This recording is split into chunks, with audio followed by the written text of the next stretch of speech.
Bienvenido. Gracias. ¿Cómo ¿Cómo- estás? Bien, gracias. Gracias de verdad por aceptar la entrevista. Es un No, placer muchas tenerte aquí. gracias. Qué bien hablas el español.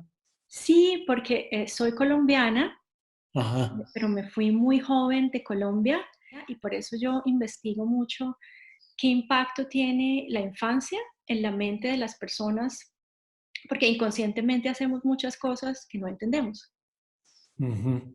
Y a veces la gente no entiende qué es el inconsciente y qué es el subconsciente, ¿no? Entonces, ahí hay un tema muy importante contigo que yo quería Claro. hoy investigar, como decir Ok. investigar, porque estás muy, muy conectado a esa mente, para mí, ¿no? Mi percepción, a esa mente subconsciente y inconsciente que te hace diseñar todo esto, ¿no? Entre lo subconsciente y lo inconsciente, ¿cuál es la diferencia? Ajá, mira, lo inconsciente es más fisiológico, ¿ok? Entonces es como esa mente, cerebro mamal que está acostumbrado también como a cuando vivíamos en esas caves, en Ajá. En el vientre materno. Algo. Ajá, exacto. Y la mente subconsciente ya es más memorias y emociones Ah, ok. tomadas de la infancia. Entonces, por eso yo quiero preguntarte mucho hoy sobre la infancia, porque, bueno, pues para empezar, un arquitecto de tu magnitud atrae la atención de una audiencia interesada en la arquitectura, interesada en la bioarquitectura, pero también de la psicología. Ajá. Entonces, aquí estoy yo como estudiante de psicología queriendo meterme en este campo que quizás no ha sido muy explorado, pero empezar desde ya. Y como al momento de canalizar esa intersección que hay entre el ambiente construido y el comportamiento humano, uno entiende, sí, hay que preguntar sobre la infancia, hay que indagar sobre la infancia y esas proyecciones que tú haces, ¿no? A nivel de diseño, ¿de dónde vienen? Entonces yo sí quiero Claro. preguntarte hoy, ¿dónde naciste? ¿Dónde creciste? Que me cuentes de tu casa, de alguna Ujú. casa que te haya impactado, pero sobre todo, ¿dónde naciste primero? Yo nací en la Ciudad de México. Mi familia eh, ya como de clase media, que ya viéndolo con el tiempo era media alta, y yo soy el tercero de 7 hijos. Mis papás son químicos, los dos, y mis 2 hermanos mayores son químicos, pero bueno. Y yo pasé en la infancia, vivíamos en una colonia pues, de clase media y jugábamos mucho en la calle. En aquel entonces se acostumbraba, sobre todo fútbol, lo que le llamaban bote, stop y estas cosas. Y bueno, y con amigos de ahí de la calle, ¿no? También tuvimos la quizás suerte de que en media cuadra vivíamos 21 primos, porque mi mamá eran 4 hermanos y ella y otras 2 hermanas, un hermano y una hermana vivían en la misma calle. Llegaron después unos de ellos, ¿no? Y teníamos un jardín muy pequeño, era una esquina, pero era como un corredorcito como de 3 de ancho y en un lado y luego 3. Y teníamos un patio muy largo, que bueno, pues ahí chutábamos al fútbol, ahí más o menos. Y teníamos unos primos que vivían en otra colonia, pero ellos sí tenían un jardín en la parte de atrás, un jardín mediano, que ahora con el tiempo lo veo y lo veo mucho más pequeño, pero bueno. Claro. Y me gustaba mucho ir a su casa al jardín, parte porque dice que jugabas fútbol, nos poníamos a jugar con la manguera alrededor donde tenía mi tía las rosas y hacíamos como ríos y presitas y cosas de esas, ¿no? Eh, la familia pues ha sido muy, muy, muy unida.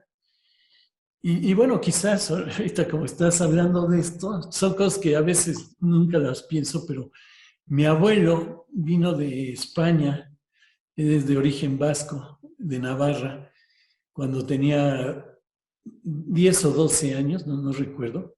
Y era el clásico español que venía pues, a América y se vino solo, creo que un padrino. Que después me he quedado pensando de que a lo mejor me gusta mucho la naturaleza y eso parte porque pues, Navarra es un país muy, bueno, un estado, provincia de España, pero le llaman el País Vasco. Parte de Navarra es dentro del País Vasco y es muy, muy bonito el paisaje, ¿no? Son montañas arboladas y muy bonitas, ¿no? Y yo ahorita también nunca lo había pensado, pero ahorita que mi abuelo ya en México, cuando ya se jubiló y todo, se metió a un club de montañistas, Citlaltépetl, y todos los domingos se iba con mi papá, que era el más pequeño, se iba, porque su esposa ya había muerto, se iba a recorrer las montañas alrededor del Valle de México, le gustaba mucho, y lo hacía sus apuntes y eso, ¿no? Y luego pues, estudié en el Colegio México de hermanos maristas, o sea, como de padres, católico, igual que mis hermanos mayores. Y después entré a la prepa, que era como continuación de eso, igual mis hermanos y yo. Y ya después entré a arquitectura, ¿no? Que coincidió que entramos con un primo mío, no, una prima que vivía a media cuadra, y el vecino de enfrente con el que jugábamos fútbol, pues coincidió que los tres quisimos estudiar arquitectura y entramos el mismo día a la carrera, ¿no? Mm. Pues fue así en términos, sí, sí, de alguna manera, pues jugábamos muchísimo. A mí me gustaba mucho el fútbol, el deporte en general. Teníamos un club deportivo relativamente cerca y pues jugábamos un poco de todo, ¿no? Tenis, badminton, que corríamos, etcétera. La casa por dentro, ¿tú recuerdas los Sí, materiales? mi casa, sí, perfecto. Sí, revisó el techo. Si había algo en especial, ¿recuerdas quizás un material en especial que te gustó mucho? Mira, recuerdo mucho de casi todos los materiales, pero sobre todo del piso, porque el piso era de granito. El granito, si ubicas, es parecido al mármol, pero más. Y, y alrededor, porque como era una esquina, en la curva tenía la escalera, que también era de granito. Ok.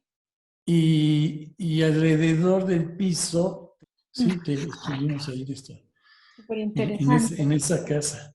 Y recuerdo que en el jardincito ese delgadito, pues con un hermano mío le gustaba mucho estar de portero, yo le tiraba y le tiraba.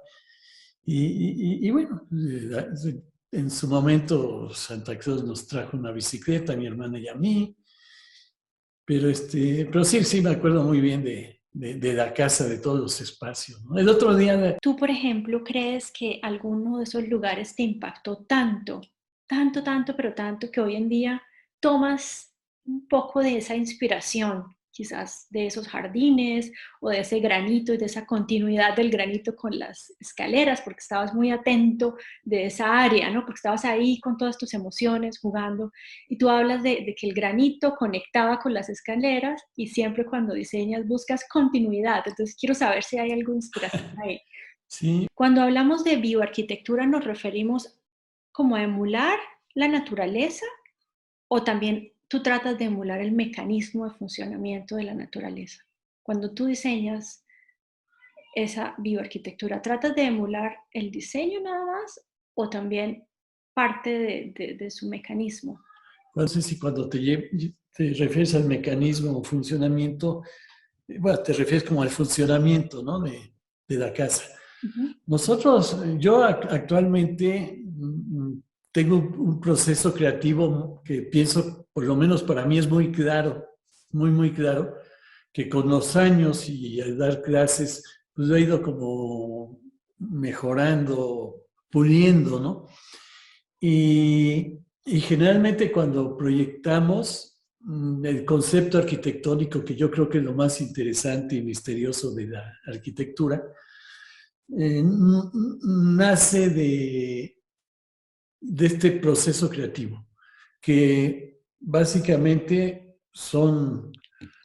son 6 etapas más o menos, o sea, que es la investigación, la síntesis de la investigación, el concepto, que es, yo pienso que si llegas a un buen concepto ya lo hiciste, el anteproyecto y el proyecto arquitectónico, ¿no? Que es la realización. Y esa investigación son 4 aspectos o 4 etapas que pueden ser paralelamente. Todo esto en el libro de bioarquitectura, que lo fui haciendo poco a poco, empieza hablando de la función, el espacio, la estructura y la forma. Y nace en el libro porque cuando estaba a la mitad de la casa construyéndola, pensé que era importante hacer un libro, concentrar toda esa información que tenía y darle pues un hilo conductor, en fin, ¿no? Y regresé a leer o a hojear todos los libros que había visto. Estoy hablando de hace como 50 años, no tanto 45 años, ¿no? Hace rato. Y en todo lo que hice fue que iba subrayando con lápiz y a veces una línea vertical, lo que interesaba, y del lado izquierdo lo vertical yo le ponía, esto está relacionado con la naturaleza, y le ponía una N y con el funcionamiento, ya sea, o en la arquitectura, también con lo mismo. Entonces recopilé como 11 carpetas, que las fui ordenando de acuerdo a lo que tenía más, y iba a decir por coincidencia, pero no creo que sea coincidencia. Resulta que fueron 4 carpetas que hablaban de la naturaleza, y una es la función, otra el espacio, la estructura y la forma. Y esto yo lo podría resumir en cómo hace su morada el Nautilus. O sea, el Nautilus, el molusco. El molusco, con su baba y su excremento, como si fueran materiales, va moldeando su concha, que es como su casa y que la lleva a todos lados. Pero aquí lo interesante ahora para mí es que el molusco tiene una función que es como la fisiología y crea un espacio con esa estructura, y luego la forma es el reflejo de la estructura. Entonces, ahí vemos cómo tiene una función, necesita delimitar, como estamos en este espacio, se delimita con este espacio, el espacio es gratis, si uno sale afuera, pues el espacio es infinito, pero lo delimita con la estructura, y la forma es el reflejo de esa estructura. Entonces, depende del talento de cada uno, crear espacios angostos, grandes, pues hay tanta libertad impresionante, ¿no? Y ahorita regreso al proceso creativo. Entonces, bueno, regresando al proceso creativo, las 4 etapas que se pueden hacer paralelamente, la primera es el programa de necesidades. O sea, en una casa, pues es una sala, un comedor, tantas recámaras, baño, cocina, etc. Y ese programa de necesidades, pues conviene que sea claro y conciso. Esa es una etapa. La siguiente, o paralelamente se puede hacer antes o después, es el análisis del sitio. Generalmente yo me atrevo a decir que el análisis del sitio el 80% de las veces da el concepto arquitectónico, que es lo más importante. Y en el análisis del sitio se ve lo que es la topografía, el entorno, las vistas, la orientación, que eso, viéndolo bien, yo ahorita tengo una muy bonita vista aquí enfrente, pues es la naturaleza, ¿no? Antes, hace muchos años, en la arquitectura primitiva, pues había mucho más contacto con la naturaleza, ¿no? Y también ahí hay un arquitecto, Juan O'Gorman, que dice que la arquitectura orgánica es la que toma en cuenta las condicionantes geográficas del lugar, que se refiere a lo mismo, vistas, topografía, orientación, etc. Y la que toma en cuenta las condicionantes culturales, o sea, las raíces de identidad, etcétera. Eso es lo que da el concepto para él, ¿no? Y bueno, otra etapa es estudios de edificios análogos, o sea, edificios parecidos y ves ventajas y desventajas. Que esa a veces es relativa, yo a veces me la salto un poco, ¿no? Y la siguiente etapa es el diagrama de funcionamiento con áreas y zonificación. O sea, es como un esquema, como un diagrama no me acuerdo cómo le llaman, pero el personal de una empresa, un organigrama, haz de cuenta, pones círculos, los círculos son los espacios, la sala, el comedor, y una línea que es el flujo, el recorrido, el pasillo, entre tal y tal parte. Pero lo interesante de esto es hacer esa relación de espacios en un diagrama, pero al mismo tiempo, cada espacio, cada círculo tiene el área que se hizo un estudio de áreas originalmente. Entonces la sala a lo mejor es de este tamaño y el sanitario es más chiquito. Y al mismo tiempo pone la zonificación. Por ejemplo, una casa pone servicios y pone la cocina, patio de servicio, lavado y planchado, recámara de servicio. Y luego pones área social, sala, comedor y cuarto de televisión. Y juntos más o menos. Y luego zona privada, pues las recámaras y los baños.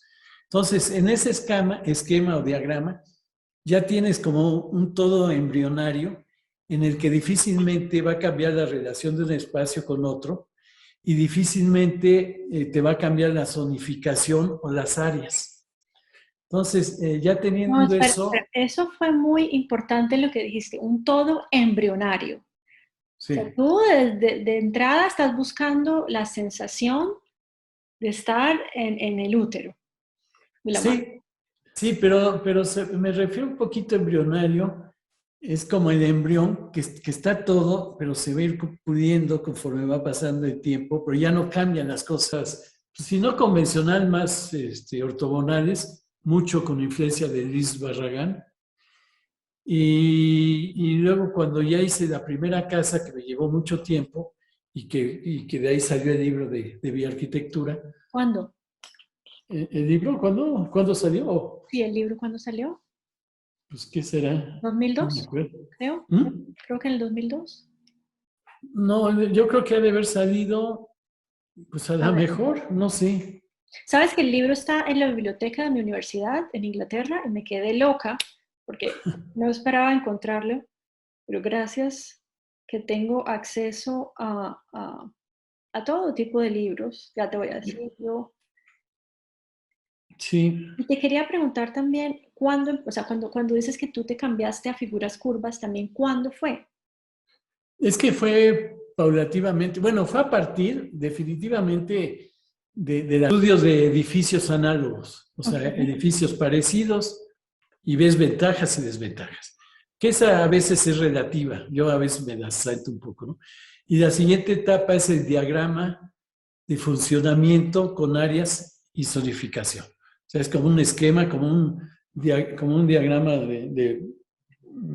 no me acuerdo cómo le llaman, pero el personal de una empresa, un organigrama, haz de cuenta, pones círculos, los círculos son los espacios, la sala, el comedor, y una línea que es el flujo, el recorrido, el pasillo, entre tal y tal parte.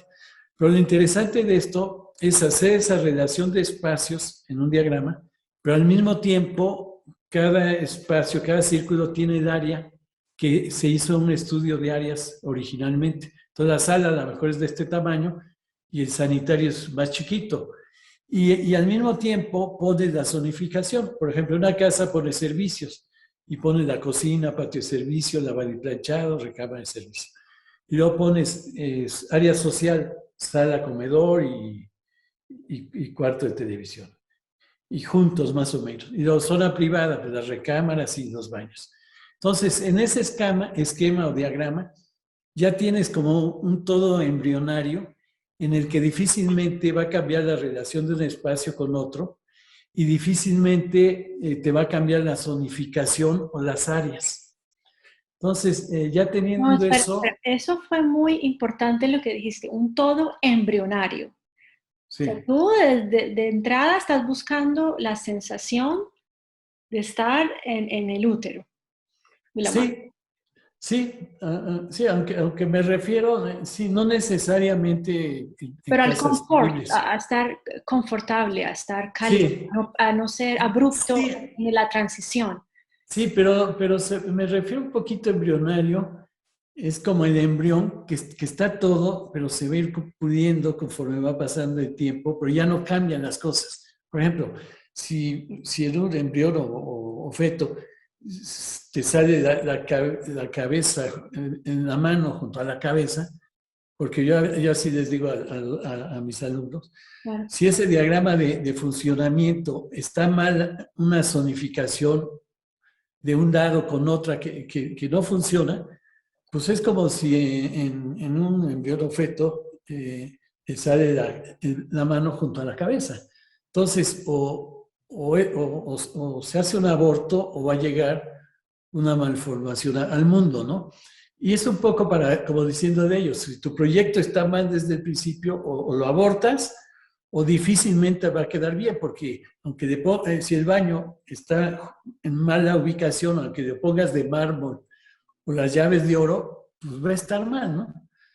Y entonces, bueno, yo comentaba que en ese diagrama tú ves como todo, un todo embrionario, como todo muy, y tiene la ventaja de que no tienes que estar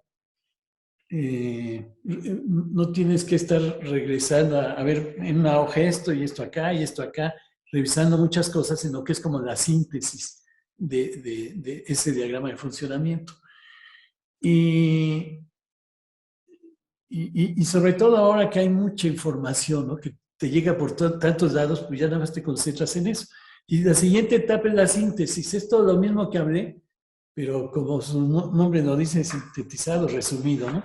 Y se puede hacer cada una de las 4 etapas en una hoja. Aquí puedes poner, por ejemplo, en el análisis de sitio y terreno, las curvas de nivel, la flecha de orientación.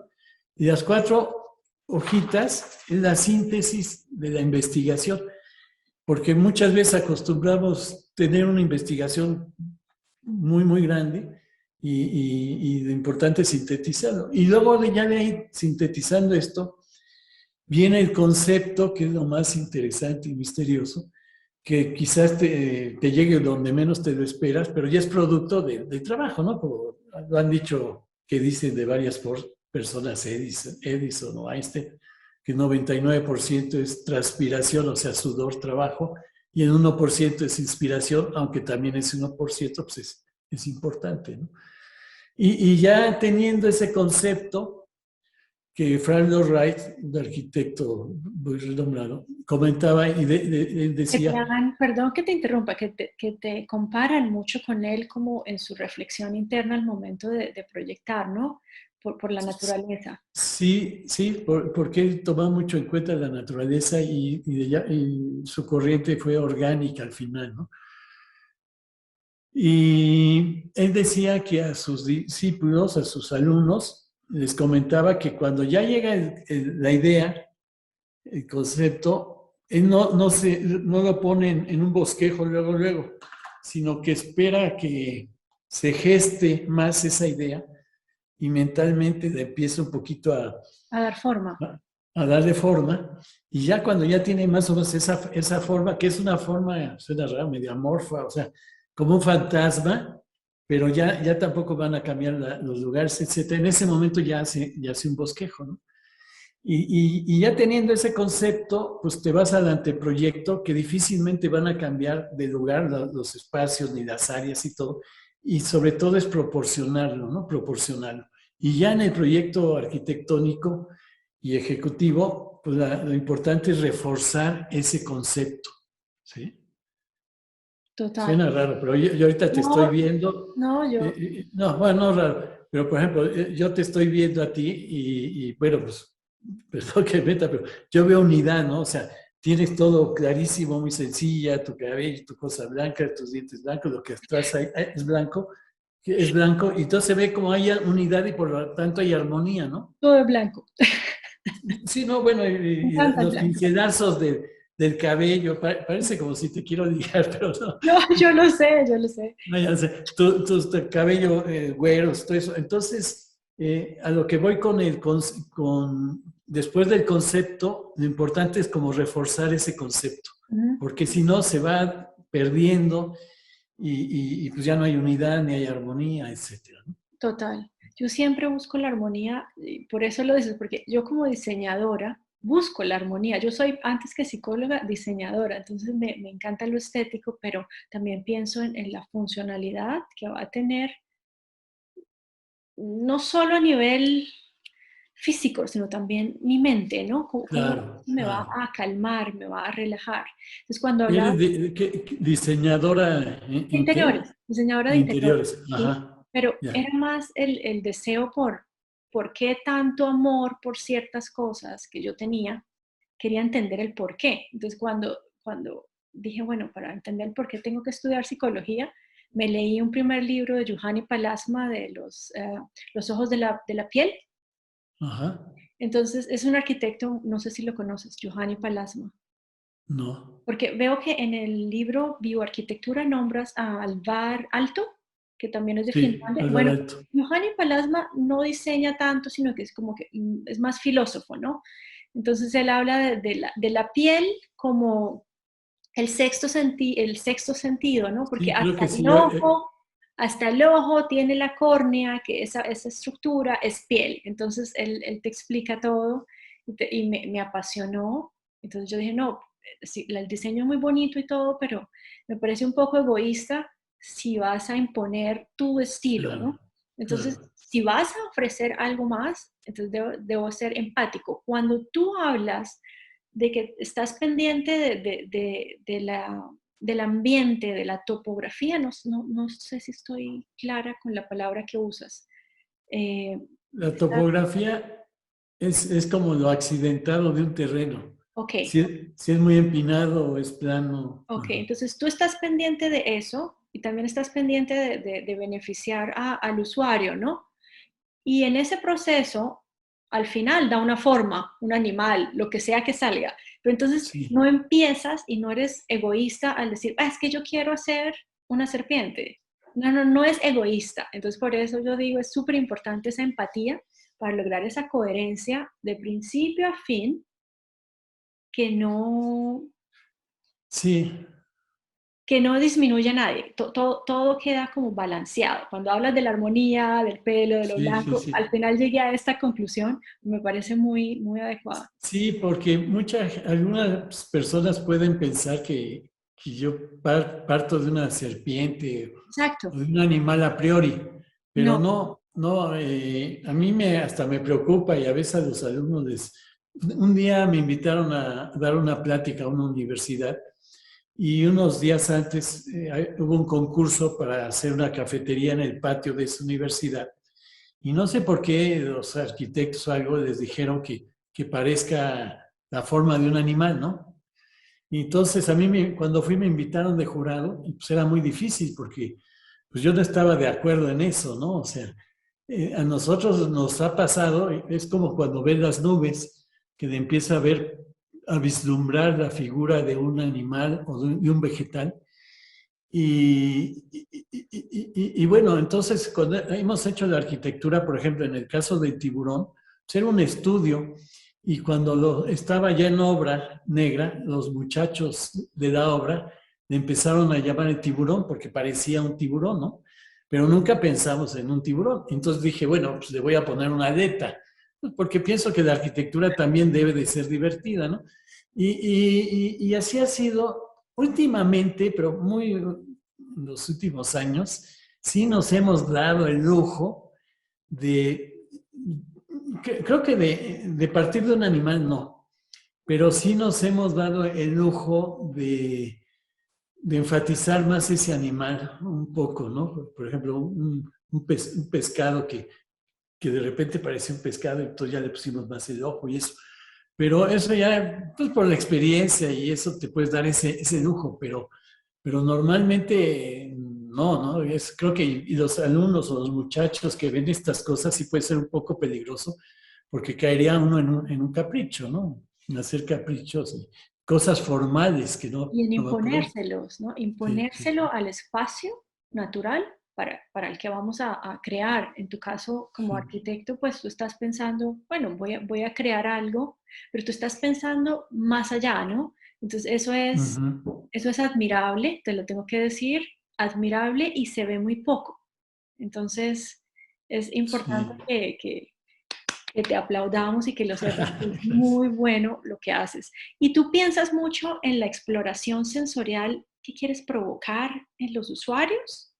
O no estás pensándolo y simplemente te dejas llevar? No, yo casi no pienso así en el usuario, sino en lógico, piensas, ¿no? Ujú. Pero generalmente ya cuando estás en el proyecto, estás pensando más en la arquitectura, ¿no? Que, pues que sea agradable, que tenga unidad, armonía, integración, continuidad, ritmo, proporción. O sea, ver otra vez como el todo, ¿no? A mí había un arquitecto que decía, bueno, no, era mismo Frank Lloyd Wright, ¿no? Decía que la parte es al todo como el todo es a la parte, ¿no? Ujú.